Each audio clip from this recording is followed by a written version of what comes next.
And go. Alright, man, you wanted to say your name, introduce yourself. Try looking at me.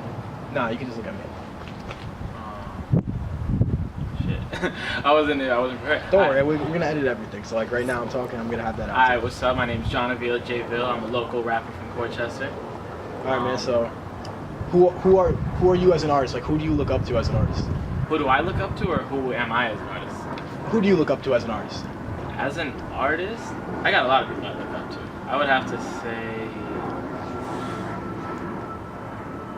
I would say Eminem's my favorite rapper, but in terms of who I look up to and who's like sets an example, I would say a lot of that has to come from J. Cole, just because J. Cole pretty much, he's one of those few rappers who actually tries to set his listeners like on a responsible path, like go to school, like stay away from this, and you know, grow. Like when I first heard him, I was like, wow, this dude is actually speaking to me, and like not like Eminem, like talking about like killing Kim or whatever, like something I can't necessarily relate to. So if I had to say one rapper I look up to is J. Cole.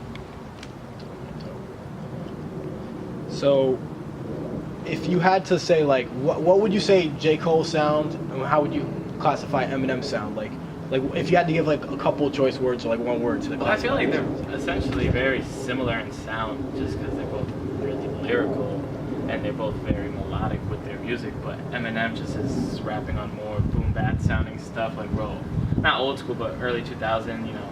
And J. Cole is way more soulful. And what about you with your sound? Me?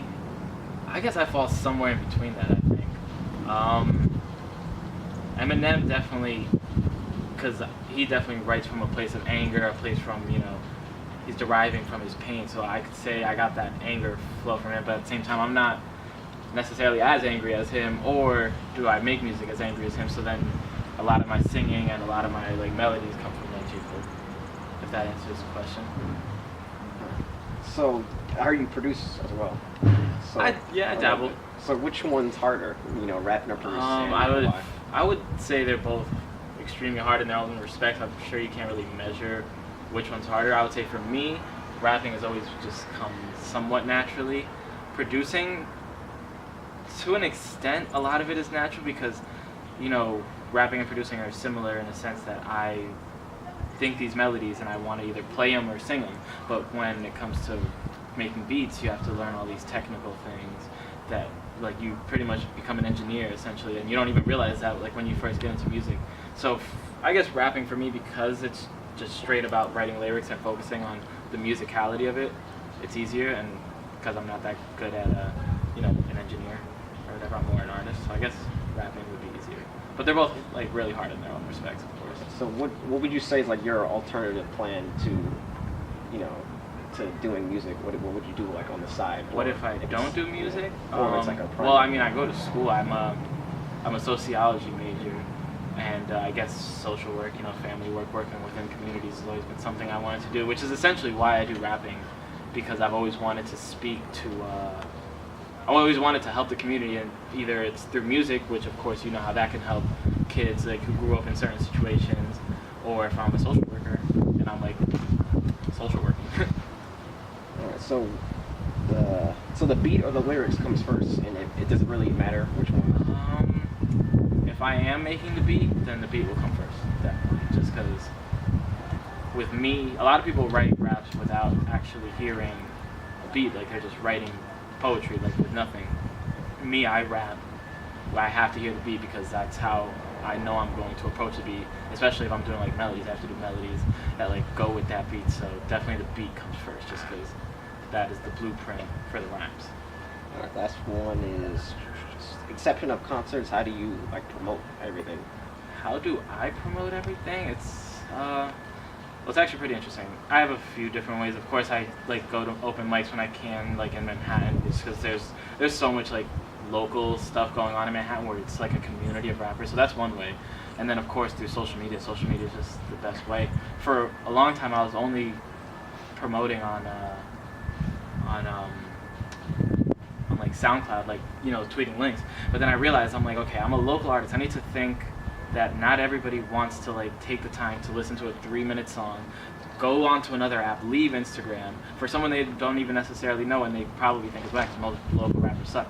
So one big way that I feel like has made a difference is I've been making these rap like videos. I call them Instaverses, and like basically everyone who follows me now sees them. And now like not everywhere I go, but like usually when I'm out, people are like, yo, I saw your rap videos. Like I didn't even know you could rap. I'm like, I've been rapping for years. Like, and you're whatever. So that's, I think, the best current way right now for me to promote my music is just putting content straight on Instagram for the user to see. What sets you apart from other local artists, if anything? Honestly, it's like what I think sets me apart is also like what sucks. A lot of local artists will just like, they really love rap, so they want to get into it, and that's cool, obviously. But with me, I did rap as a form of survival. Like I did it because I actually grew up in like real hard, not super hard times. I'm not gonna act like my life was super hard, but because I did it, not because I just liked it, but because I felt like I needed it just to get through a certain time in my life. I feel like that's what sets me apart, and that's what I think people have been noticing, because I make really vulnerable sounding music, and they're like, well, he actually has something to say. So, you know. When was the first moment you felt inspired? Like, when was the first time you thought I could do this? Or like the first time, maybe even after you thought I could do this, when you first spit and you were like, yo, like you got that, like that feeling. You know what I mean? That's actually a funny story. Rogerio probably remembers. We all used to freestyle in the fucking in the library of the school, and that was when I first noticed. I'm like, wait, I can kind of keep a flow and like rhyme continuously for a certain period amount of time, and I'm like, okay, I have a natural rhythm when it comes to words. But when I first, that was also the same year that Kendrick Lamar's album came out, Good Kid, Mad City, and I don't know why, for some reason that made me want to rap. I'm like, yo, I want to do that. So I remember the first like real rhyme I ever wrote was to Backstreet Freestyle or whatever, Backseat Freestyle. And I like completely copied his cadence, like just changed up the lyrics, like it was so bad. And yeah, funny story about that. That's how it kept on for a while. And I would just like write rhymes. I didn't actually tell anybody. I was just like, everybody knew that I would always freestyle and like fuck around in the library, but no one knew I was actually like writing serious rhymes at home. But then my little brother found my diary and like tried to like expose me, like roast me to my girlfriend, like, yo, you want to see Michael's diary? They call me Michael. And then my girl saw it, my ex-girl, and she was like, oh shit, this dude is actually like writing raps, and this is my boyfriend. So yeah, no, that's how it kind of started. That actually brings me to another question. Like, how does your family feel about this being like what you want to do and this being your path? You know what it is? I don't think my family necessarily even realizes how serious I am about it, because they would, as long as I'm in school, they're like, oh yeah, he's a student. Like that's what they tell the rest of my family, like he's a student. Nobody really thinks about how much time. And you know what's funny? People talk like college is so hard. College is not that hard. Rapping is way harder than like keeping up with my grades, and like I'm like pulling myself, like stretching myself extremely thin when it comes to rap. But yeah, no, they don't have much of an opinion, because if I wasn't going to school and dropped out, I'm like, yo, I'm gonna do this shit, which I mean, I think I could do both. But then I think they would not like it if I just didn't go to school. Any moments where you really thought to yourself like, yo, fuck this, like I can't do it? And if so, what made you say like, nah, fuck that, I'm gonna keep doing it and overcome that feeling of like disparity? Honestly, I feel like that all the time. You know, you feel like that when you're like a local rapper, just because most people, they don't want to support something unless it's already reached a certain level of like of respect and, you know, awareness. So I often feel like, man, maybe I'm wasting my time, maybe this is stupid, but what keeps bringing me back is just the love for it. Then I'm just like, fuck it. Like, even if I don't make it or do it, I'm like, this is what I would rather be doing than just like hanging out doing nothing or whatever. You know, I'd rather just be making music. Any words for like other people who want to follow the path of like a creative, or like specifically maybe even a rapper? Well, I mean, I'm not gonna talk like as if I got all the answers, because I don't think I do. But what I think I could share that is useful to anybody who wants to be a creative and that wants to, you know, do something like that, I would say, don't be afraid to put your stuff out, and just always keep your best foot forward. Like, don't think too much.